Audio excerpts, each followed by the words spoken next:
Tajuddin Ahmed park, সেই পার্কটাকে একটা privatisation ক্লাবের মাধ্যমে পুরা গিলে ফেলা হচ্ছে।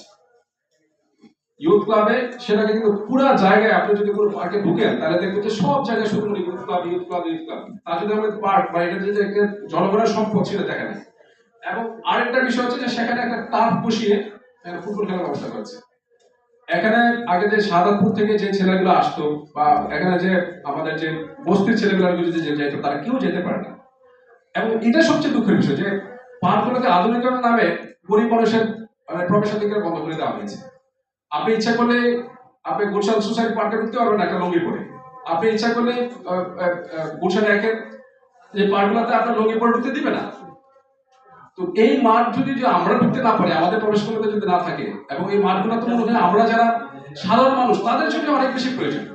যারা এলিট আছে, আপনার মিরপুর একটা ভালো একটা বেসরকারি উদ্যোগে একটা টার্ফ করছে, তার বাবলস নাকি যেন, আমি তাদেরকে অভিনন্দন জানাই যে বড় লোকের জন্য এরকম টার্ফ করা উচিত এবং বড় লোকের ছেলে মেয়ে ওইগুলো টার্ফে গিয়ে খেলবে। কিন্তু আমার আপনার ছেলে মেয়ে তো এই যে পোশাক এই পার্টিকে আমাকে 3000 টাকা ঘন্টায় দিয়ে তো আমরা ফুটবল খেলতে পারবো না। তো আমাদের জায়গা কেন দখল করে তারা এই কাজগুলো করবে? আমি আজকে ডাব্লিউ ট্রাস্টকে এবং আমাদের যারা সহযোগিতা বন্ধুরা আছেন তাদেরকে অভিনন্দন জানাই।